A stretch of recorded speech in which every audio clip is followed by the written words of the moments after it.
great to have you. I mean, I think with your perspective on global health and being on the board of Anthropic, I think you bring a very unique perspective to AI in healthcare, especially in global health.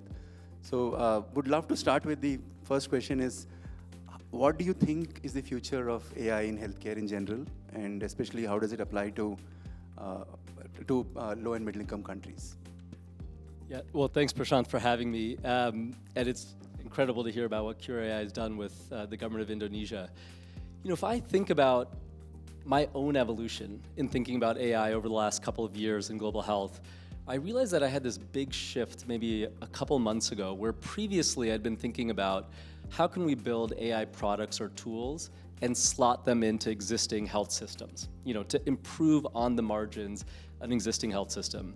And 2 months ago, I was sitting down with the Minister of Health in Rwanda, and a light bulb went off, which is we're asking the wrong question. It's not how can AI improve existing health systems.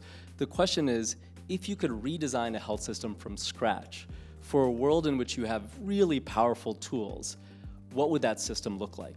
And I think if you ask that question, what would an AI native health system look like?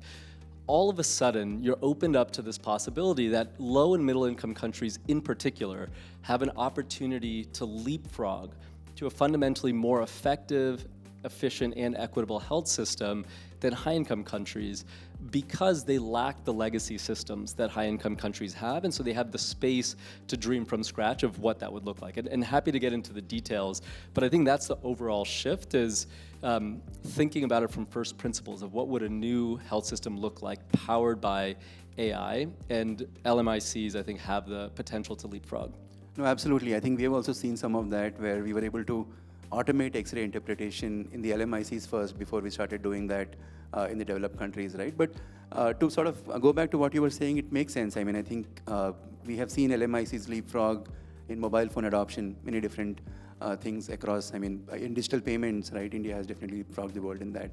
But to sort of come back to what you said, right? That there is this opportunity for AI to really transform, not only transform, right? Basically create something from scratch.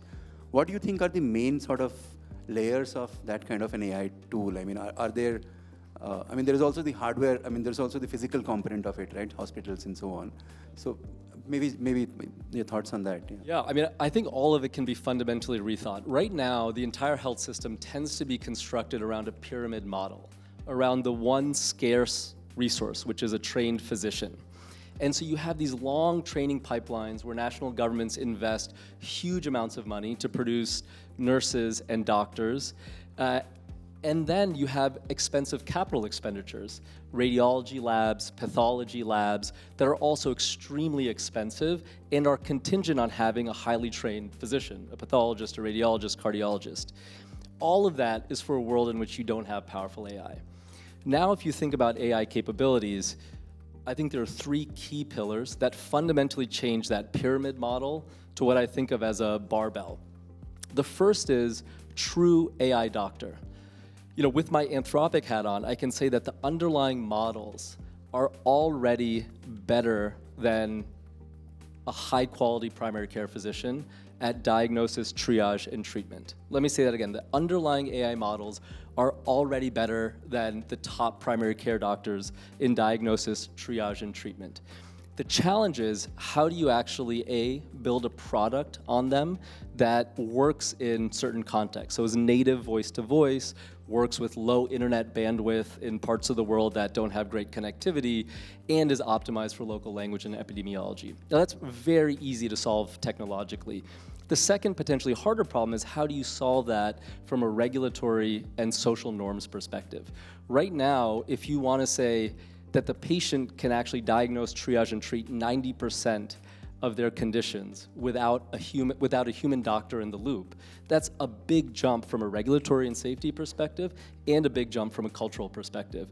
But it is possible. And so I'd say the first pillar is building those world-class AI doctors and co-pilots, first to upskill community health workers to doctors, but eventually to upskill the patient themselves to do most of what a doctor can do. That's the first component. The second component is, you're still going to need actual diagnostics for some things. For certain conditions, a lot can happen through just doing the patient interview with the chatbot.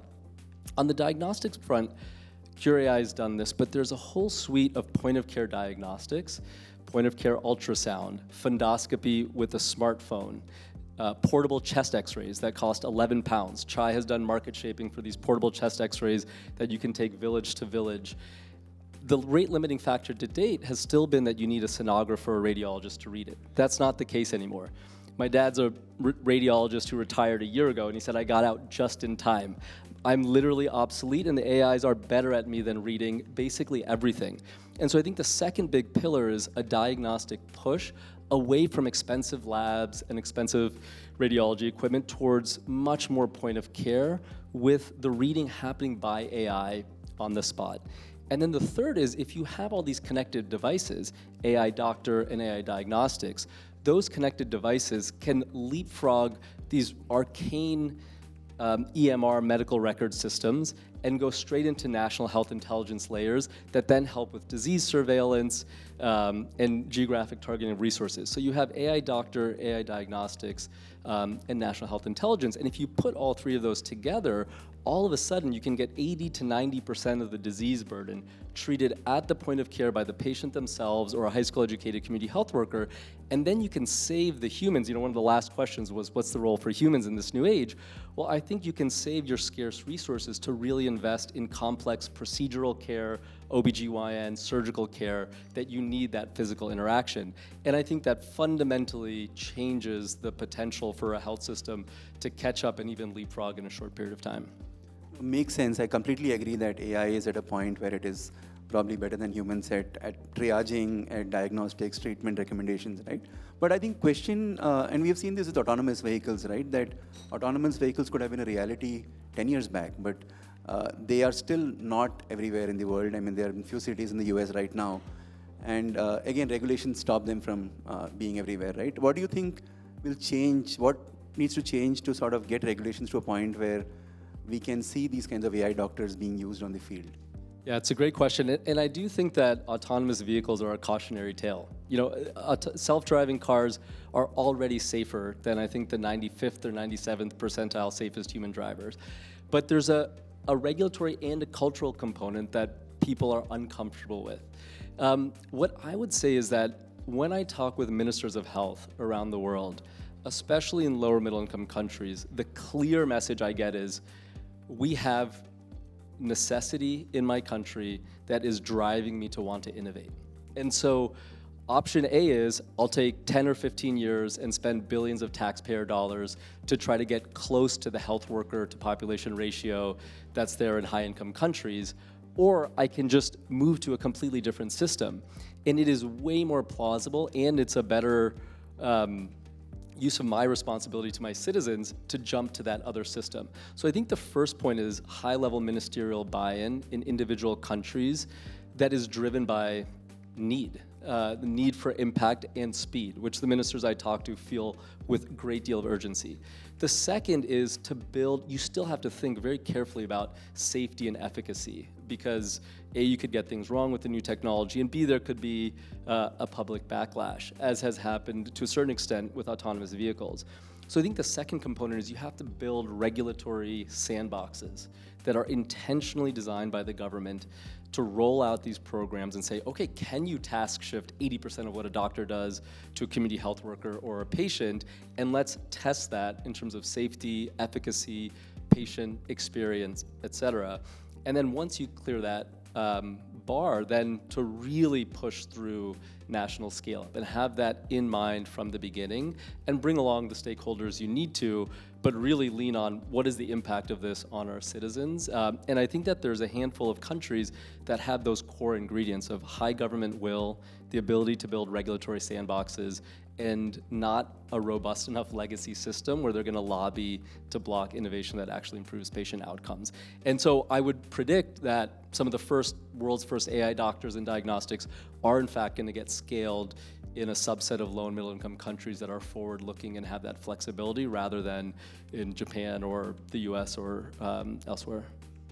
That makes sense. And the question about safety, right? I mean, finally the question is that AI will still hallucinate in some point. So how do you create a backstop for those kinds of issues?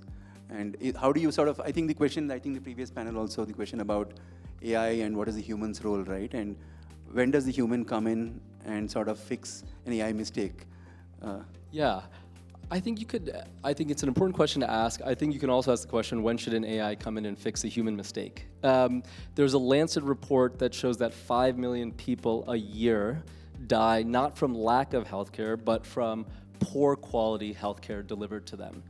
And so, you know, I'm a data-driven person, and what I would say is in these carefully designed first set of trials, what you need to establish is what is the relative safety and efficacy of different models, fully autonomous AI care, AI with human in the loop, or a human practitioner driving it with AI as the backstop. And my suspicion, based on the evidence to date, is that that first bucket is ultimately going to be the best for patient outcomes.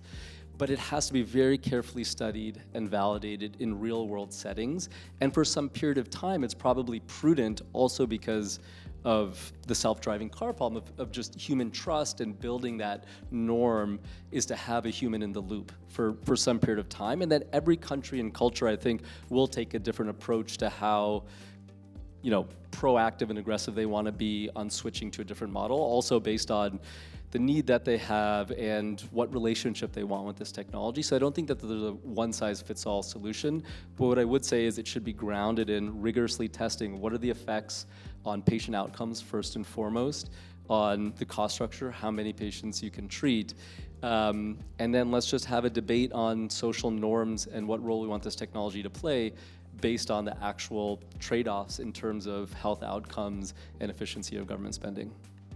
That makes sense, because I think, I mean, I don't know anybody who doesn't go to Claude with their symptoms and with their tests and get a second opinion. So I think, and I know at Qure, I mean, so many people send me their X-rays and CT scans because they want a second opinion and they believe that AI is going to be better than humans. So I think humans might trust AI more than other doctors, right? In fact, we have seen that even in San Francisco, people want to go in the autonomous vehicles because there is no other human in the car. So that makes sense. But when do you think? I mean, when do you think this will become a reality in some countries? I mean, when an AI doctor which does autonomous patient. Yeah. Well, I'm curious for your answer to that, Prashant, because Qure will play an important role in that. I think a lot of it, we have a huge amount of agency in determining how fast we want to go. And I think the thing to keep in mind is how many kids are dying every year, every month, that we don't accelerate this. And also on the risk side. I mean, you know, my Anthropic job is mostly thinking about the risks, societal risks of AI, but I do think there's quite a bit of moral urgency to accelerate this. So how fast will it happen? From a technological point of view, I think for AI doctor, AI diagnostics, you can do the product build with local epidemiology, local language, and functionality on low internet bandwidth very fast. Honestly, within the next 12 months with concerted world-class engineering talent put behind it. I think the harder question is going to be which countries want to be bold in making regulatory changes, first to test safety and efficacy, but then if those trials turn out to be as impactful as I think they will be, to then fundamentally reorient the health system and scale this up. And I think that question of regulatory change and the changes in social norms are going to be the biggest unanswered questions. And for that, we need a conversation between technologists, delivery organizations, healthcare delivery organizations on the ground, the patients themselves, and the national governments. And I think we need to start having those conversations as soon as possible. Otherwise, we'll be living in a world where we have these quite transformational tools, but they're just sitting on the sidelines, not actually benefiting you know, a mom whose kid is dying of something that could be treated at the point of care rather than having to drive very far to a district hospital. And so I feel a great deal of urgency to at least start those conversations in parallel with the technical builds. And if everything goes well, to be honest, I think that within the next 12 to 24 months, you could start to see dramatic changes in how healthcare is delivered in certain countries. And one last question from me. My question is, I think it makes sense that the LMICs will be the first to sort of have this kind of AI doctor. But do you think long-term that's also the future for US healthcare or European healthcare? Yeah, well, I mean, U.S. healthcare is its own behemoth that God knows if anyone can change it. I mean, I do see a big opportunity for, I mean, frankly, in the way that Qure.ai has done, innovation from global south context or low and middle income context to high income country context. I think that's actually true. Now, in the other cases you said, like with M-Pesa in Kenya on mobile payments, you know, Kenya's still far ahead, frankly, of the US in mobile money payments. And I don't think that high-income countries really learn from what India did with Aadhaar or what Kenya did with M-Pesa. But I think there's an opportunity here to really do that, in part because the users, as you said, all over the world are already asking Claude and ChatGPT for their own medical systems and questions and seeking advice. But what I'd say is the most important thing is to find a few countries with ministerial leadership and drive what this like rethinking of an AI-powered health system could look like.